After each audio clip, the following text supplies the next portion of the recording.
د کائناتو خالق چې کله انسان له خاورې خلق کړ، د جنت له نعمتونو او خوندونو په جوړ ټاټوبه کې هستوګنه ورکړه او د اشرف المخلوقات په نوم یاد کړ. شاوخوا یې سترګې وغړولې، د خپل خالق له جلال او جمال ډکې منظرې یې حس کړې. د خدای په امر یې فرښتې څنګ ته راغلې، سجده یې ورته وکړه، خو شیطان خپل غرور او پوهې ته غلط وویل یې انسان له ما کمزوری دی، زه هغه ته سجده نشم کولی. هغه و چې د خدای له قهر او غضب سره مخ او د ورځې قیامت پورې پرې لعنت وویل شو. خدای خپل پیدا کړی بنده په جنت کې د غنم له دانې منع کړی و، خو شیطان لین پرې د غنم دانه وخوړه چې په دې سره انسان دنیا ته راولېږه. خالق د حضرت آدم علیه السلام اولادې ته د ځمکې پر سر د اوسېدو ځای برابر کړ، خو دنیا له تورو تیارو، وحشت، ویرې او یوازیتوب خالي نه وه. انسان و چې په ډېر جرأت سره یې خپلې مټې رابډ وهلې، لاس په کار شو او وحشي دنیا یې د ځان لپاره په جنت بدله کړه.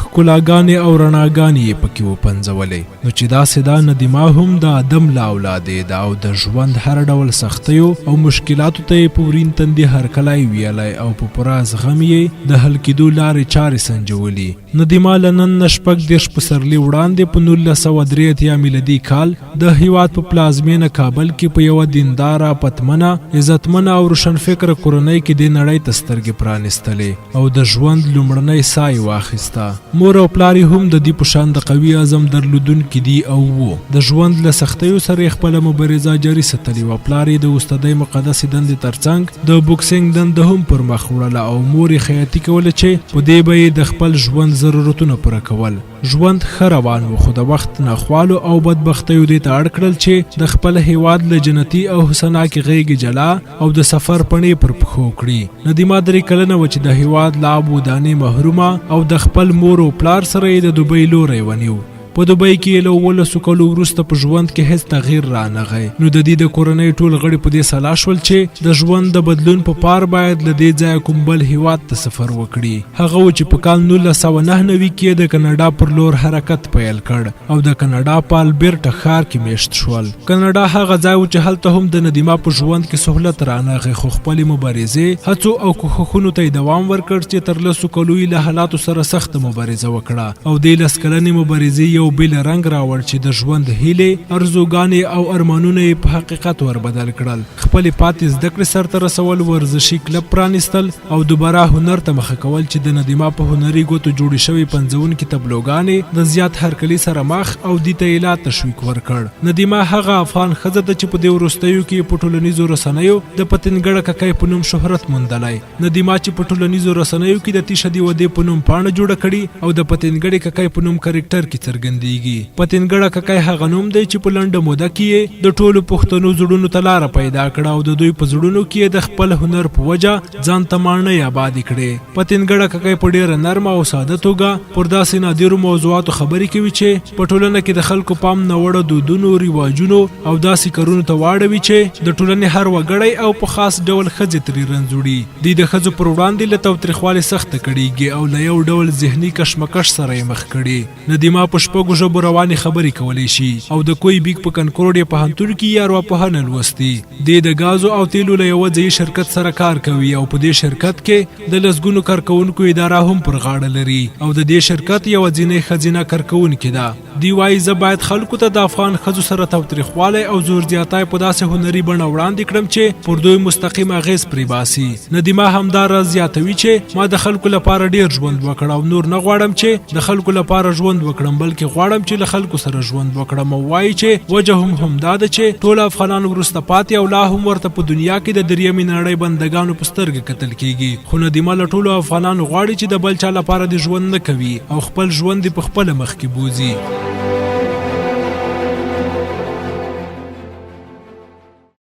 بله خبره دا ده چې مو چې اوله تیشه دی ودې چلان کړه، زه د وړو خبرو نه خبره وم کنه. د پخمون خونو کې شي رښتیا به زه خو دروغ نه تکم، سپین یم دنه وخت څوک چې سپینه سی بوزي خپله وایم چې بیا هر پښتنو په کور کې، هر پښتنو کور کې موږ په کور کې دا دراب دوب د پښتنو دا مکه په دا وطنو کې سخت دي. ای وطنونو دلته ډېر سخت دي. ولته خو جلکۍ ورو ته سیده ته ولا کې جلکۍ ورغونو ته پرېږدي چې شهر هم ده. او مو فکر وکړ مو چې تیشه دی ودې چلان کړه دی خونو ټوکې مې وکړې چې په کور کې دا شي خپل زړه احساس مې شریک کړو. لیکن نه بعد یوه میاشت کې چې کوم حالات مو ته خلکو بیان کړل، چې کومې جامې مو ته خلکو ورولګلې، دا نه مې ډېر زړه باد شو چې په کوم حالات کې زموږ وروڼه خویندې روان دي. دا نه مې ډېر زړه باد شو. اوس زه وپوهېدلم چې کسې دا ډېر سخت ده، این زه دې مخه وینم، این زه دا راشم، لږ مې د زړه دروند شو لکه د نورو خلکو د ډېرو ځوانانو په د خارجي وطنو کې په افغانستان کې چې دومره سختي وویني چې بیخي زړه داب کړي، حوصله بند کړي. که فارکر وستلا شي نه کړي، ملیا وتړي، تېنه وتړي، لسونه تېنه وتړي، تېنه څه وي لسونه تېنه پرېمینځي، پښتو کې څه لسونه مې تېنه پرېمینځل ترکیب و. ما وویل چې ودرېږه دا د زده کړای شم.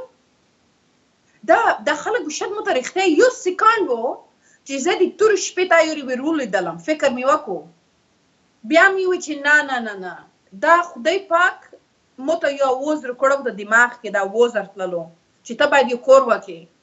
ته پوهېږې دا هر چا ته رسي، دا احساس د زړه دا یو احساس دا د خدای طرفه تو ته یوه تحفه ده، دا تو ته دا خدای تو کې مخه ویني چې ته دا کور کړلی شي. موږ باید که دا اوس مو ته چې روغ مو چې ولا زه باید ملیا وتړم. او بیا مو ته ډېر خلک وي چې ته کسه پښتو خط دی نه ده زده، ته صحیح پښتو کتابي خبر دا زه پوهېږم د ډېرو ځوانانو ته په خارج کې شي، په دا وطنو کې شي. بیا مو ته خلک ته څه سیاست پېژنې، ته خلکو والا مو چې هر رقم چې وي یوازې نښې شروع کوم. او خدای مهربان ده، هر څه چې خدای لیکلی وي چې زړه چې ښخ کړي انتظار ته که ښه اوبه ورکړي، ښه مینه ورکړي، خپله ګل دې ته تازه شي وخت سره. باشه ما اوس الحمدلله ملیا تړلې ده، که څه به څه شي. یو شمېر خوستمېشتي او په خوست کې د تیاتر مشر سلطان محمود خیرخوا وایي چې ندیمه په خپل تمثیل کې ډېره برلاسې ده او په ډېر جرأت سره یې د ټولنې ناخوالې په تمثیلي بڼه په خوستواله لهجه وړاندې کړي. د تمثیل په برخه کې واقعا ډېر ښه هنر یې لرلو او ښه پوهې د ښه لیاقت یې لرلو، ښه ذوق یې لرلو. نو په خاص ډول په محلي لهجه باندې ډېره برلاسې وه، په خوستواله لهجه باندې. یعنی هغه خویندې چې په کورونو کې دي موږ په محلي لهجو باندې ښې پوهېږي، معیاري ژبه سره بلدیت نه لري، هغوی ته ډېر خوند ورکولو د دې لهجې د دې خبرو. په تنګړه کې په خپل رول کې ډېره بریالۍ ده، ډېره کامیابه ده.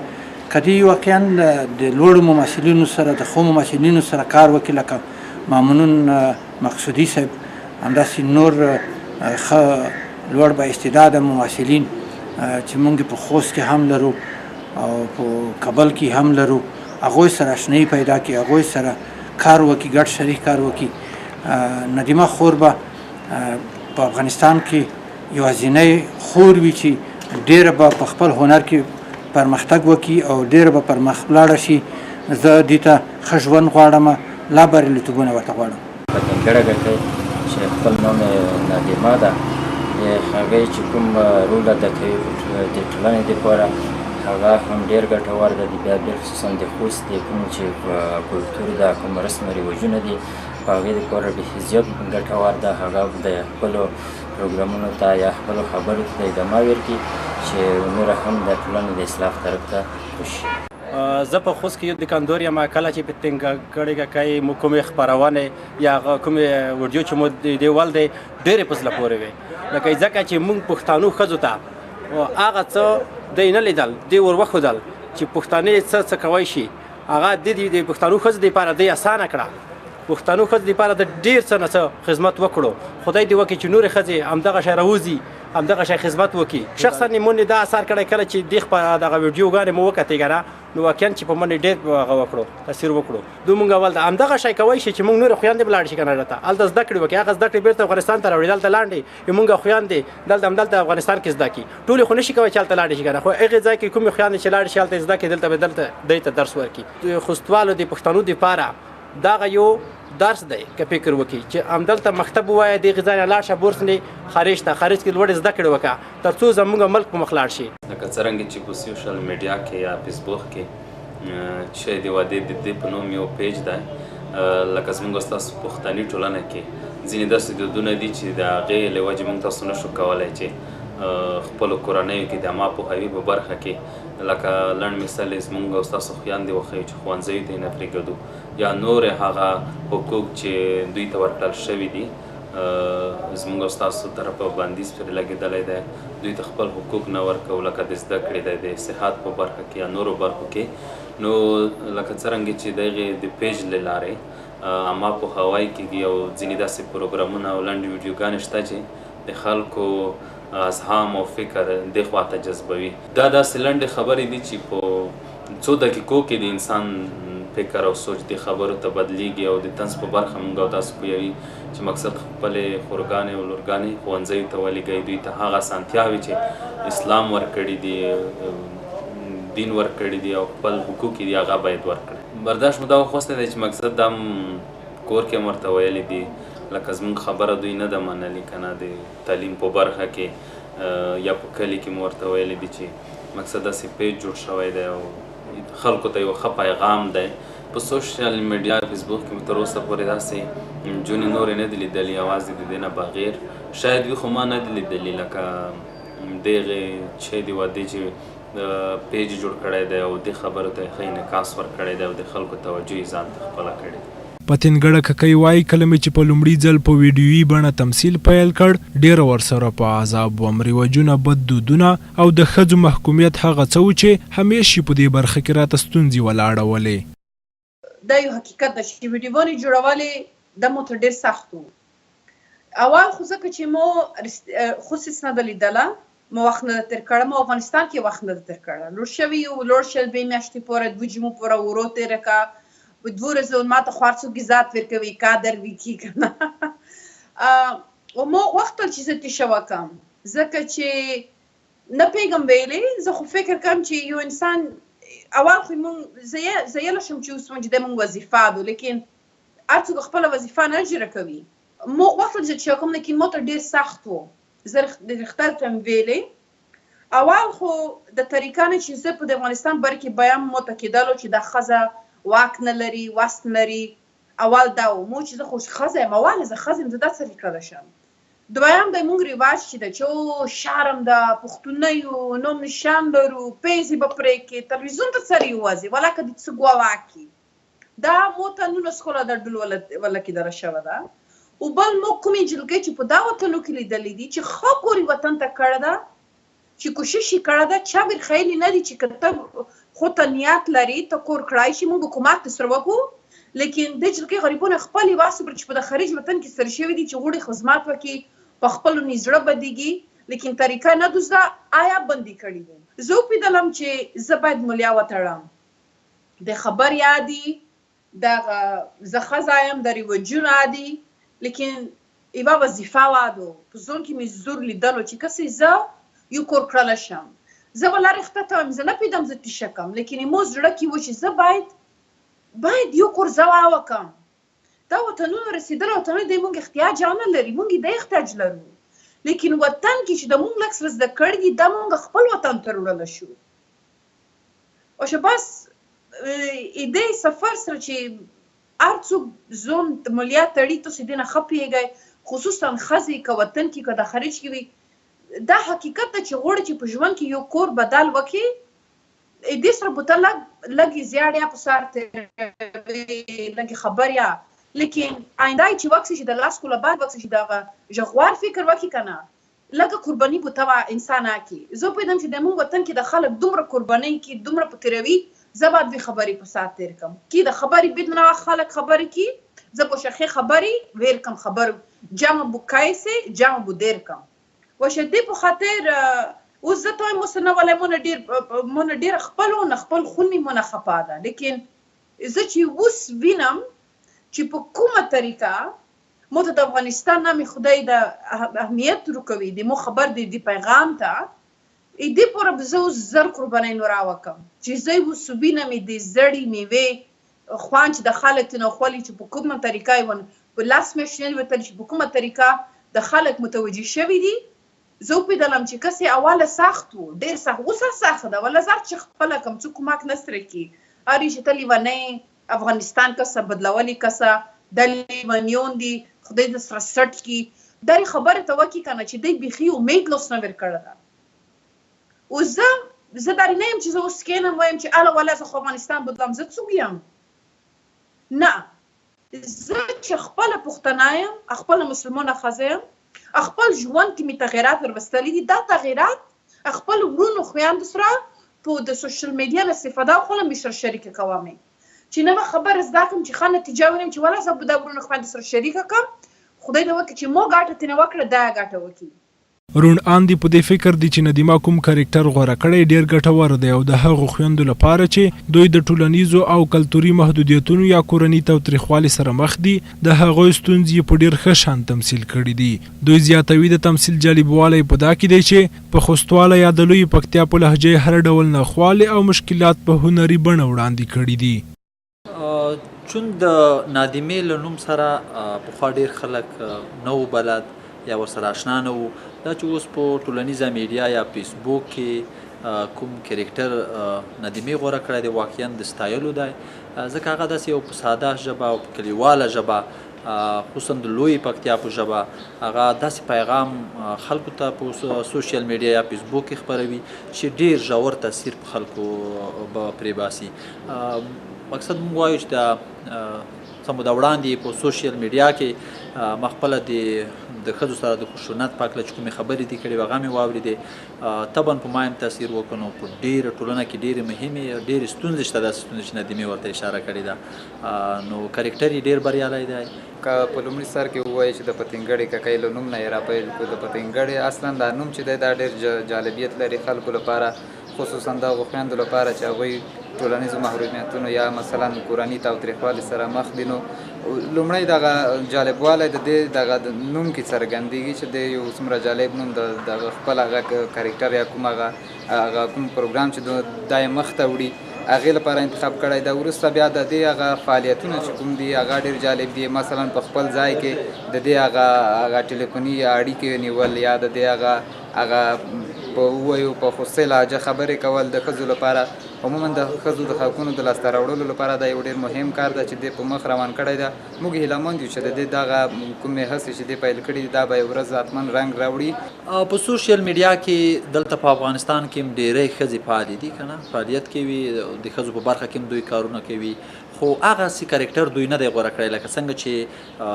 ندیمې غوره کړی دی ځکه ندیمه دا پیغام ډېر په اسانه سره او ډېر دقیق او موثق لیږدوي یعنې خلک مې تاثیر ډېر کوي د دې پیغام په پیغام کې یو څه پراته وي که نه دلته په افغانستان کې موږ مدني فعالانې لرو ښځې چې د ښځو په برخه کې هم کار کوي په نورو برخو کې هم کارونه کړي دي خو لکه څنګه چې ندیمې کوم کرکټر غوره کړی دی تر اوسه داسې کرکټر په افغانستان کې نو ورسره مخ شوي یوه نوې مسله ده او خلکو ته یې ډېر جالبه تاخ شوې ده موږ هم لیدل چې د ندیمې سره ډېرو ځایي ټلویزیونونو یا چینلونو مرکې وکړې د دې کرکټر یې ستایلی دی نو کرکټر یې ډېر د ستایلو دی د ښځو په برخه کې ندیمه چې په ټولنیزو رسنیو فیسبوک او نورو پاڼو کې مشهوره په پتنګړه ککۍ نو دا چې کوم ویډیو یې کړی دي د زنانو ته د ښځینه طبقو لپاره نو دې ډېر یو پراخ کور کړی ده که نه لکه د ښځو تاوتریخوالی د نجونو مکتب ته نه پرېښودل د نجونو په بدو کې ورکول او د خاوند په انتخاب کې د نجونو نه رضایت او دا ډېر داسې مسایل دي که نه د په خپلو ویډیوونو کې څېړلي ورخوستلي دي تر اوسه پورې خو کومې افغانې ښځې په داسې پراخ ډول فعالیت نه ده کړی یوه وجه دا کېدای شي چې په هغه وخت کې د ټولنیزې رسنۍ لکه فیسبوک د هغې نشتون کېدای شي وي هم هغه د فلم په صحنه کې وي چې ډېر خلکو ته د هغې رسیدګي نه شوه کېدای نو تر اوسه پورې ما کوم افغان ښځه نه ده لیدلې چې په دومره په لوی پراخه اندازه یې د ښځینهو لپاره کار کړی نو د دې ویډیو چې دی په ټولنه کې ډېرې مؤثرې تمامېدای شي او خلک دې ته تشویق کوي چې د ښځو سره تاوتریخوالی ونه کړي او نجونې مکتب ته پرېږدي او داسې بعض نور ډېر مسایل دي چې خلکو دې ته متوجه کوي چې د ښځو په مقابل کې کوم داسې ناوړه کار ونه کړي زما لپاره تر ټولو جالبه خبره دا ده چې هغه زموږ په خپله پښتو ژبه او بیا په محلي لهجه که نه هغه خبرې کوي نو خلک دې څخه ډېر څه زده کولی شي پتنګړې ککۍ ته خو تر اوسه فکر نه کوم که نه چې د دې په ویډیو کې کومه نیمګړتیاوې یا کومه غلطي دې ولري نو تر اوسه پورې زما په نظر ښه فعالیت کوي تر ټولو جالبه د ما لپاره دا وه د دې په ویډیو کې بعضې مسافرین چې د هېواد نه ځي نو هغه په کورنۍ غړي داسې فکر کوي چې هلته د پیسو ګټل ډېره په اسانه طریقه دي نو هغه پیسې راټولوي په اصطلاح که نه نو هغې ته دې انعکاس ورکړی ده چې مطلب په عمل کې داسې نه ده. په ټولنیزو رسنیو کې په لومړي ځل چې ما دغه د پتنګړې ککړې په نوم زموږ د یوې خور ندیمې هغه ویډیوګانې چې دې نشرولې هغه مو لیدلې. په لومړیو کې موږ ته پوښتنه دا وه چې دا څوک ده بالاخره چې دغسې یو ویډیوګانې خپروي یا دغسې یو دې دومره زړه کړی ده مثلا چې دا دغسې ویډیوګانې خپرېږي. معمولا زموږ په ټولنه کې نجونې چې دي هغه دې ته واداره نه دي چې هغه د ټولنیز میډیا باندې راشي یا د کورنیو ستونزو په هکله باندې هغه دغسې یو تصمیم ونیسي چې هغه خپلې کورنۍ ستونزې سیمهوالو ته یا د سیمې خلکو ته یا په ټوله کې نړیوالو ته ورسوي چې یاره زموږ په سیمه کې دغسې ستونزې شته. نو باور وکړئ ډېر د خوښۍ احساس مې وکړ. بل هغه د موضوعاتو تنوع په هغه ویډیوګانو کې چې کومه وه هغه راته ډېره جالبه وه ځکه هره ورځ به پتنګړه کې له یوې نوې موضوع سره راتله او هغه موضوع بیا داسې وه چې یا به پخپله زموږ په کور کې هغه موضوع پېښه شوې وه بیا به مثلا د ګاونډیانو په کور کې یا په کلي کې یا معمولا دغسې پېښې به مخکې موږ چېرته لیدلې وې هغه دې راخیستې دي. نو ډېرې ګټورې ویډیوګانې وې او همدغسې روانې دي دغه ویډیوګانې دغه لړۍ دوام لري. نو زموږ په ټولنه باندې ډېر مثبت تاثیر دی دغسې ویډیوګانو او د دې لپاره د اغلې ندیمې لپاره یو لوړ کار دی یو شاهکار دی چې دغه کار یې کړی ده. د ویډیوګانو د دې لړۍ د بدلولو لپاره یا د دې ټرینډ د بدلولو لپاره یو څه امکانات هم فکر ضرورت شته چې هغه امکانات دې ته په واک کې ورکړل شي. لومړی خو دا چې دې دغه ویډیوګانې جوړوي نو طبیعي ده دا به مطالعه لري د موږ د هېواد په هکله باندې یا د خپل کلي او کور په هکله باندې ځکه دا پخپله د دې ځای ده د دې خپلو خپلوانو سره اړیکه ساتي دا اړیکه لري. نو د دې لپاره د یو داسې ټیم جوړول ضروري دي چې په هغه کې بعضې خویندې له دې سره ګډون وکړي او بعضې هلکان یا که مثلا اوس که دې په اوسنیو ویډیوګانو کې که وګورو مثلا د دې سره د دې زوی یا لور که واوسي مثلا یا دوه ماشومان که واوسي هغه باید دا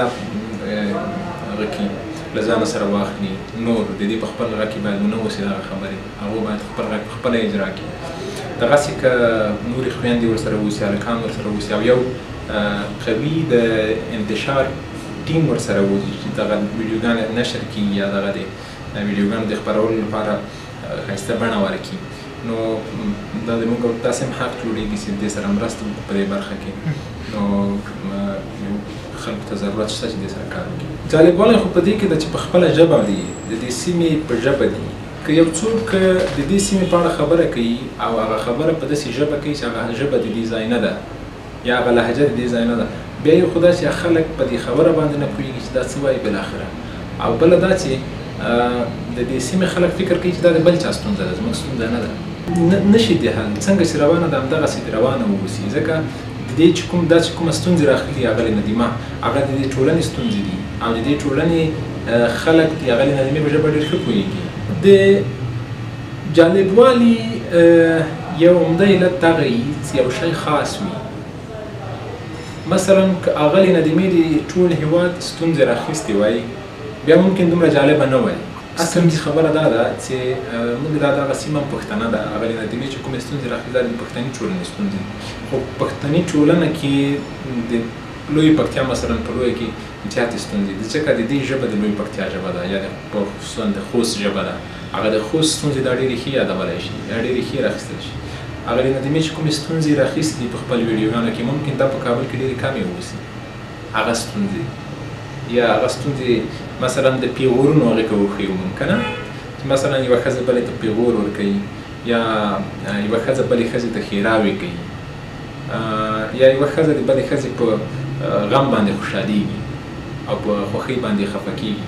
هغه ممکن دلته یو څه اندازه زیاتې واوسي د نورو ټولنو په نسبت باندې. نو له دې خاطره دا ډېره جالبه ده.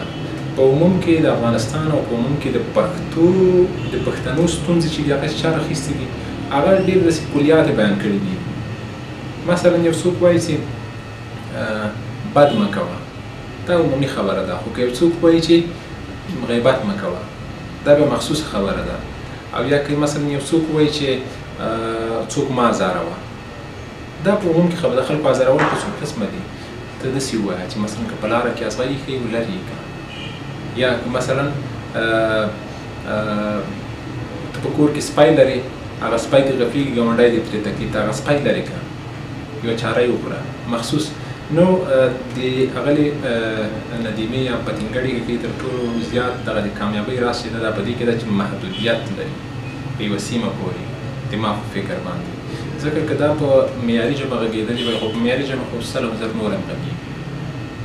علت دغه ده چې دا په خپله ژبه ده زموږ په کورونو کې زموږ خویندې او میندې دغه ویډیوګانې ګوري، هغو ته ډېره جالبه ده. او کوم شی چې جالب وي هغه ښه تاثیر غورځوي. ما ته چې ډېره جالبه وه هغه د عبدالرحمن ږیره کله کړي، ما فکر دغسې یوه ویډیو وه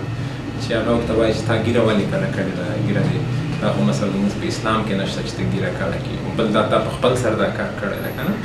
نو ښه پیغام یې دا ده چې ماشومان باید په خپل سر کار ونه کړي او بعضې پرېږدي چې هغه کې باید نزاکت وساتي. مثلا که زه ږیره کله ومه، دا یو اسلامي اړه ده، مثلا یو فیکټ ده، نو معمولا پلار ته باید ووایم یا ورور ته چې زه ږیره کوم، یا که ږیره کله کوم باید دین یو څه اندازه پټ واوسم، یا یو داسې احساس وکړم د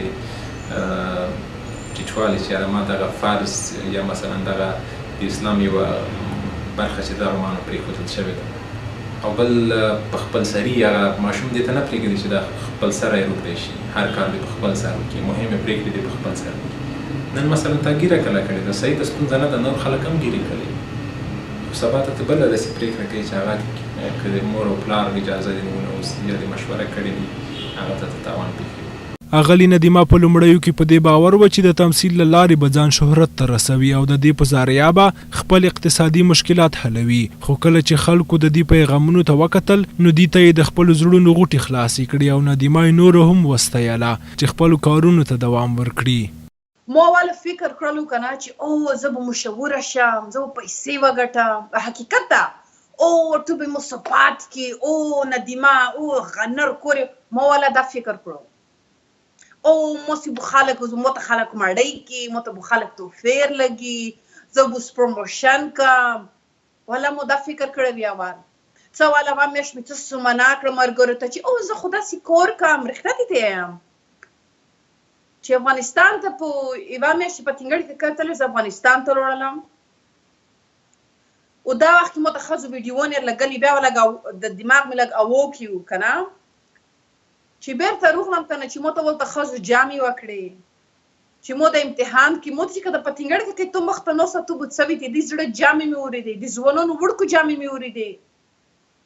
چې روغلم دارې مې د زړه دروند و که نه. که څه یې زه وپوهېدم چې دا خو اوله مې ځان ته فکر ځان مې کېنول، ځان سره مې فکر وکړو چې ندیمه که څه دا خو اوله خو دا خدای د وخت کې د ټولو پیږي دا خبره، دا مو تجربه کړه الحمدلله. خدای پاک مو ته ډېر کم وړي کې وخت کې زر مو ته دا خبره څرګنده کړله،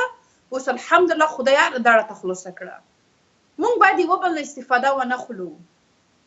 که موږ موقع لرو باید خپلو سره ګاډه کړو، بل یوه بل سره شریکه کړو، خصوصا یو معلومات علم خدای طرفه موږ ته روغله ده. او بیا زه دې نتیجې ته ورسېدم چې کسې چې خلکو سختي مې ولیده، د خلکو سخت عکسونه ور ولګل، ویډیوونه یې ولګلې که نه، مو چې ویله زه خو یوه وظیفه لرم، یو انسان یم، بل انسان په خدمت کې روشم. دغه خبرې د نقلي خبرې چې دارې به وي دا خو یو سیستم نه جوړ شوی ده چې موږ خپل ځان نه ورکوي، خپل د سفر د چې موږ خدای پاک موږ ته لیکلی ده چې بل چا په خیره روشو دې نه مې وبسي. وشه میکاپ مې راواله خو که تو لیدلي ما واله ویډیو کې لږ میکاپ کړی و مو چې زه باید دارې وکړم. اوس اوله مې لرې کړم چې نه زه چې څرې یم دغه باید وم، باید زه پټه نه کړم ځان چې دارې به وکړم، نه زه چې څرې مې په زړه وي باید په خوله وي. زړه نه وغږېږم چې زړه نه انسان چې وغږېږي زړه ته خبره رسېږي. وشه ما اوس ایمو دا نیت ده انشاءالله چې خدای دې وکړي چې زموږ ځوانان چې هر کور کې که نه محنت میوه بودی ترڅی لیکن زړه نه یې وکړئ محنت یوه بل غریبین استفاده ما وخولی کسی زه اوله میاشت کې داره کوم زه رښتیا دې ته اوس نه نه نه نه خدای مې داره کم خدای ما هر دنیا ګل کې دا دنیا کې روشنۍ په انسانیت په مینه په محبت او زه پیږم دا سخت ده زه خپله پښتنه یم خپل وطن ښځه یم که ډېره پټکای ویمه که لنډې رستوري وه که مریضه خیر کې مونږ ته خدای پاک دا منځکه روکړې ده دا نوم یې روکړه ده دا نشان یې روکړه ده دې پورې نه چې مونږ یې بېعزته کړو استفاده ترې نه وخلو یوه بل غریبین استفاده وخلو حکومت ته ویل شي پیسې روکړه او پیسې جیب ته وچم دی دا مونږ یې بیا پردی بوزي وایي و دا نه پوهېږي مونږ یې پردي بوزي نوست ټوکې بوزي نه وایي ندیمه لومړنۍ افغان ښځه ده چې د خپل هنر په وجه یې داسې خبرې د خلکو غوږونو ته ورسولې چې چا یې تصور هم نشو کولی د زیاتوي چې زما هڅه او کوښښ به دا وي چې هر وخت د منفي فکر پر ځای خلک مثبت فکر ته راوبولم اول خو ډېره ډېره مهرباني خپل وطن ته سي جار شم تاسې پوهېږئ مو والا دومره وخت بدیه تېر کړی ده په دا خارج وطن کې که نه او اول بار مو ته ګوښه ځان احساس کېږي او زه دا پیغام ټول افغانستان خلکو ته ورکوم خصوصا خارج کې ځکه چې خارج کې مې وخت تېر کړی که اروپا کې وي تاسې موږ داسې څه یو دا تاسو د وطن سړی ته دا نه پوهېږي زه ته وایم موږ څه هلته احساس دلته لرو ډېر ګوښه احساس لرو ډېر ګوښه یو او تاسې پوهېږئ دا احساس ما لرلو اوس زه ګوښه احساس نه کوم ځکه چې خپل وطن خلکو سره لګیا یم که زیاړې وي که خندا وي سره تېروي او داسې په پردي ځای کې هم پردي وطن کې هم لیکن خپل خلکو انرژي سره ده او دا شکریه زه د خپل وطن خلکو نه کوم خدای دې وکړي چې تاسې دومره سختۍ تاسې وینه که نه تاسې وینم مو تفصیله پیدا کېږي تاسې چې دومره محنت کوئ دومره تاسې په هر کام چې شي هیګئ ته جګېږئ چای چیښئ ووځئ چې ولا یو رقم وي زه باید ځان مخته کړم هر رقم توره شپه شي د انرژي تاسې روشنۍ مخته کوئ او دا زه افتخار کوم او تاسې نه ډېره مهرباني چې تاسې مو ته ښه پیغامونه لګئ نصیحت ته کوئ پردي خلک یې رښتیا یم سړي مو ته دومره ښې خبرې ورولګي خوري داسې وکړه که دارې دې وکړه مو ته نظریات روکوئ او دا تیشه دې ودې خدای دې وکړي چې د غره کام موږ تاسو د ټول دا یو ودې دو او دا باید مونږ او د غره کام تاسې نورو جلکیو ته نورو وړکو ته داسې مینه ورکړئ داسې محبت ځکه چې زه تاسې لوسه روانه یم اول خدای لوسه بیا تاسې لوسه که غلطي شوی شي داسې ماته څوک وایي چې خوري دارې ما وکړه دارې وکړه دا کې مونږ وطن ګاټه دو دا کې مونږ کلو ګاټه دو او زه الحمدلله غوږ نسم ځکه چې دا کې خو زه مو ته هېڅ زه خوشحالیږم چې مو خبرې ته څوک غوږ نسي او یمو خبره ته څوک اهمیت ورکوي او عمل کړي ځکه چې تو خوشي مو خوشي مو خوشي تو خوشي